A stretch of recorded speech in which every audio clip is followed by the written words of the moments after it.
สู้กูขอถามซื้อน้ำอ้อยเนาะกูระเบิดซื้อปิ่นจอกกูเลยมันกินได้หลายก่อนเอาง่ายๆซะเลยว่าเขาอยู่ในตรงกลางนะตุ๊กนึงนี่นะเขาขายอยู่บ้านสุดอะลองบอกราคาไปดูตุ๊กนึงนี่กูซื้อนี่35,000 กีบตุ๊กอันน้ำดื่มเขาธรรมดาตุ๊กลิตรครึ่งนี่นะอยู่บ้านเขาเท่าไหร่อยู่นครหลวงเวียงจันทร์เขานี่35,000 กีบแต่ว่าคันอยู่สวรรค์อยู่เซโนหรือว่าอยู่เอางานซะกูพูดแต่โครงงานน้ำอ้อยอยู่เซโนนี่บ้านคำแฮดนะก็แกงแฮดบอกกูก็บ่จื้อแหละคำแฮดหรือแกงแฮดแหละเนาะในเฮาคนอันแถวนั้นเนาะก็ต้องประมาณตุ๊กนึง25หรือ30นี่แหละ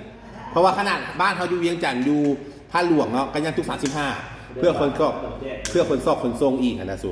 บอกราคาครับคุณในวัดน้ำอ้อยตุ๊กเท่าไหร่น้ำอ้อยสดนี่นะตุ๊กละเท่าเด้อ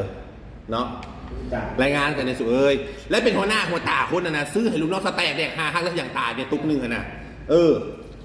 เด็กน้อยเด็กเบี้ยอันพนักงานอันกรรมกรเฮ็ดเบี้ยเงี้ยน้ำอ้อยตุ๊กนึงแล้วก็ให้เขาอันซื้อน้ำก้อนเนี่ยเขา10,000น้ำก้อนมูลเขาก็ดีใจลอตเตอรี่สู่งวดวันที่16 เดือน 3 ปี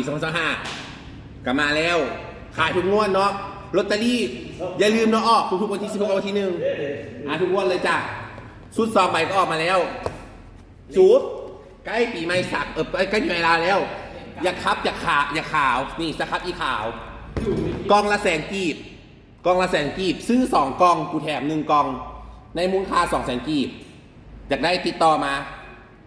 กองละ100,000ซื้อ2 แถม 1เอาง่ายๆ3 กอง200,000 กีบถ้าซื้อ100,000 กีบไม่จะกองเดียวจบ